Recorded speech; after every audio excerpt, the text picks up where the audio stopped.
안녕하세요. 경제를 말하다입니다. 삼성 3나노의 드디어 특이점이 찾아온 것 같습니다. 제가 삼성, 인텔, TSMC 이 파운드리 삼국지를 말씀드리면서 삼성 3나노가 성공하는 관건에 대해서 말씀드린 적이 있는데요. 바로 고객 확보에 있다라고 말씀을 드린 바가 있습니다. 명시적으로 우리의 고객은 누구입니다 라고 하는 발표가 없이 삼성도 마찬가지고 TSMC도 마찬가지고 이 최선단 공정인 3나노에 대한 군불대기만 하고 있던 상황이었기 때문에 공식적으로 누가 어떤 회사를 주요 고객으로 붙잡았는가 이 여부에 따라서 승자가 갈릴 것 같다라는 말씀을 드린 바가 있는데요. TSMC의 3나노 양산이 계속해서 늦어지는 가운데 삼성 3나노가 드디어 특이점에 도달했다라는 생각이 듭니다. 드디어 메이저 팹리스들의 삼성 3나노 채택에 대한 기사들이 흘러나오기 시작했기 때문입니다. 현재 나온 회사는 IBM, 퀄컴, 엔비디아, 그리고 중국 기업 바이두 등이 있습니다. IBM은 서버, 데이터 센터용 CPU 고객이 될 것 같고요. 그리고 퀄컴은 누구나가 다 아는 바와 같이 모바일 AP의 주요 고객이죠. 게다가 현재 퀄컴 같은 경우에는 PC용 CPU 시장에도 진출할 것을 염두에 두고 있기 때문에 앞으로 삼성에게 PC용 CPU를 맡길 가능성도 배제할 수는 없습니다. 또한 엔비디아는 서버, AI, 그리고 그래픽카드에 대한 고객이 되겠죠. 또한 바이두 또한 중국의 대표적인 AI, 클라우드 사업자이거든요.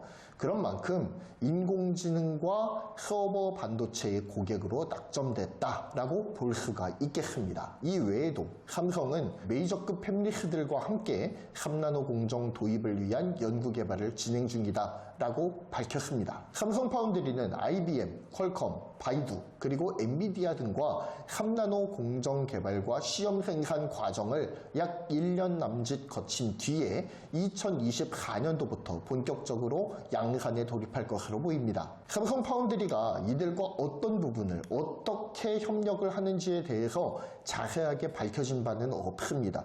풀 패키지를 모두 삼성 파운드리에서 만드는지 아니면은 여러 모듈들을 여러 파운드리에서 제작한 다음에 삼성 파운드리에서의 핵심 부분만 생산을 하고 나머지 파운드리에서 제작된 여러 칩렛들을 조합해서 하나의 칩셋으로 패키징하는 과정, 그러니까 그 통합 과정을 삼성에서 맡을지 아직까지는 밝혀진 것이 없기 때문에 뭐라고 말씀드릴 수는 없겠습니다. 하지만 요즘은 칩렛 방식의 모듈형 CPU가 굉장히 보편화되어서 보급이 되고 있죠. 서로 다른 칩렛이라고 하는 여러 CPU의 조각조각 모듈 단위들을 조립해서 하나의 칩셋으로 결합하는 것이 요즘 칩셋을 만드는 하나의 트렌드처럼 자리를 잡아가고 있습니다. 따라서 하나의 CPU가 여러 파운드리에서 생산된 개별 칩렛들을 결합하고 통합해서 SoC, 즉 시스템 온칩으로 완성을 시키게 되는 것이죠. CPU와 같은 대형 칩셋의 제조 트렌드가 칩렛 구조로 재편되기 시작하면서 가장 큰 수혜를 입은 기업은 아마도 TSMC일 겁니다. 왜냐하면 TSMC는 오랜 파운드리 업력으로 인해서 성숙 공정에서 시작해서 최선단 공정에 이르는 폭넓은 공정의 캐파를 가지고 있습니다. 그리고 이를 뒷받침하는 뛰어난 패키징 기술력도 함께 가지고 있죠.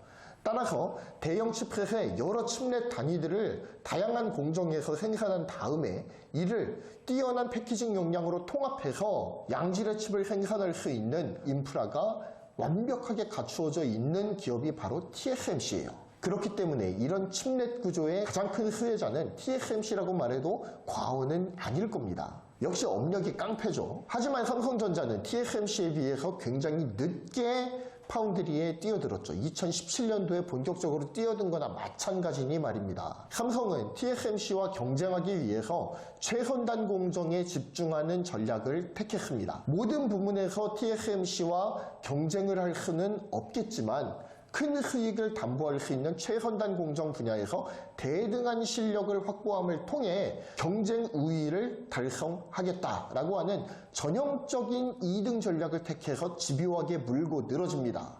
그 결과 삼성전자 파운드리는 그 어느 누구도 뛰어넘을 수 없는 확고한 파운드리 2위 자리를 굳히고 있죠. 이러한 최선단 공정에 집착하는 삼성의 전략은 4나노, 5나노에서의 효율 저하로 인해서 먹구름이 들이우는 것이 아니냐라는 평가를 받기도 했습니다. 최대 고객이었던 퀄컴은 삼성 파운드리의 저조한 효율에 실망해서 스냅드래곤 8젠 1의 후속 모델인 8 플러스 제넌 모델을 TSMC로 전환해서 생산을 하고 있죠. 전량을 모두 빼앗기고 말았습니다. 삼성전자로서는 그야말로 뼈아픈 결과물이 아닐 수가 없었는데요. 그렇기 때문에 삼성은 더욱 3나노 GAA의 사활을 걸 수밖에 없었습니다. 결국 세계 최초로 3나노 GAA 공정으로 양산하는 데까지 성공을 합니다. 삼성 3나노 GAA의 최초 고객은 중국의 채굴용 ASIC 업체였습니다. 한마디로 이야기하자면 연습 경기를 치른 셈이다 라는 거예요. 그렇기 때문에 삼성에게 중요한 것은 누누이 말씀드렸듯이 효율과 수익성을 함께 담보할 수 있는 충분한 물량을 주문할 수 있는 메이저 팹리스 고객을 확보하는 것이었습니다. 삼성이 지난 6월 말 세계 최초로 3나노 GAA 양산에 성공하기는 했지만 이후에 3나노 주요 고객을 확보했다라는 소식이 연이어서 전해졌어야 되는데 그러지를 못했습니다. 오히려 삼성 3나노에 좀 부정적인 뉴스가 계속적으로 나오기 시작했죠. 3나노의 특이점이 올 것으로 생각했던 갤럭시 S23에 탑재될 스냅드래곤 8젠2의 생산이 TSMC로 전량 넘어가 버리고 말았죠. 또한 내부에서 물량을 충당해 줄 것이라고 생각했던 엑시노스 2300의 탑재가 좌절되는 등 삼성 3나노 GAA의 험난한 예정을 예고하는 소식들만 터지고 있었습니다. 거기에 디지타임즈 등 대만 언론 그리고 중국의 언론들은 삼성 3나노의 효율이 20%밖에 안 된다라고 하는 충격적인 기사들을 올리기 시작합니다. 야심차게 3나노 GAA를 회심의 카드로 꺼내놨는데 그 꺼낸 카드를 사용도 하기 전에 고배부터 들이키는 것이 아닌가 하는 회의적인 반응이 나오기에는 충분한 기사였어요. 하지만 이제 삼성 3나노의 고객이 확보되었다는 매우 좋은 기사가 나왔습니다. IBM, 퀄컴, 엔비디아 그리고 바이두를 3나노의 주요 고객으로 확보하면서 효율 안정화와 수익을 동시에 담보할 수 있게 되었다라고 평가할 수가 있겠습니다. 삼성 파운드리와 이들 고객사는 앞으로 1년여의 시간 동안 공정 세팅, 연구, 개발, 그리고 시험 생산, 효율 확보 등의 급박한 일정을 달릴 것으로 보입니다. 앞으로의 여정이 매우 험난할 수 있어요. 또 효율의 문제가 불거질 수도 있죠. 고객사의 우려를 자아낼 수도 있고요. 퀄컴 때와 같이 주요 고객들을 TSMC에 빼앗길 수도 있을 겁니다. 4나노 공정의 효율 저하로 인해서 최대 고객이었던 퀄컴을 TSMC에게 빼앗긴 뼈아픈 전력을 가지고 있는 삼성전자에겐 다시 찾아온 이러한 천금 같은 기회를 잘 살려야 하는 숙제가 주어졌다라고 볼 수가 있습니다. 3나노 효율이 좋지 않은 것은 삼성이나 TSMC나 마찬가지예요. 유의미한 물량을 확보하지 못했기 때문에 그리고 TSMC 같은 경우에는 기술적으로 개발 자체의 난항을 겪고 있기 때문에 상황이 그리 좋지 않아요. 둘 모두 거의 비슷한 상황이라고 보면 될 것 같습니다. 삼성은 발빠른 행보로 3나노 세계 최초 양산에 성공을 했죠. 이게 삼성에게는 굉장히 희망적인 신호였습니다. 하지만 첫 양산 당시에도 저조한 효율 때문에 도마 위에 오르내리곤 했다라는 것이 삼성이 가지고 있는 약점이라고 볼 수가 있죠. 즉 삼성 3나노의 성패는 효율을 고객이 만족할 만한 수준으로 잡을 수 있는가에 달렸다 해도 과언이 아닐 겁니다. 그래서 삼성은 이러한 시장의 우려를 불식시키기 위해서 특단의 조치를 강구하기 시작합니다.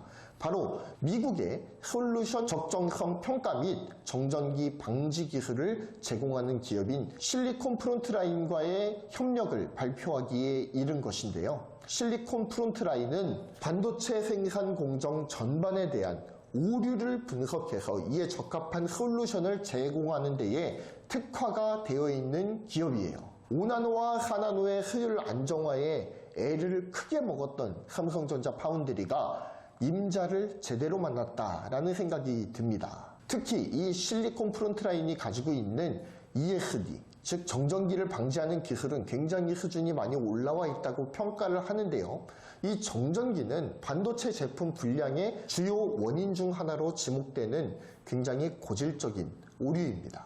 이 ESD, 즉 정전기는 반도체 제품 불량의 주요 원인으로 지목되어 오고 있습니다. 제조 장비와 금속 등이 마찰하면서 생기는 이 정전기를 막는 기술은 반도체의 효율을 확보하는 데에도 적지 않은 영향을 미치는 것이 사실이죠. 3나노의 효율 이슈를 빠르게 잠재우기 위해서라도 삼성과 실리콘 프론트라인의 협력은 굉장히 시의적절한 조치였다라는 생각이 듭니다. 다수의 메이저 고객을 확보한 삼성 파운드리 3나노에 대한 기대가 커지고 있습니다. 부디 이번에는 실리콘 프론트라인과의 협력을 통해 효율 결함을 잘 잡아나갈 것이기 때문에 한층 더 기대가 되는 것이 사실이에요.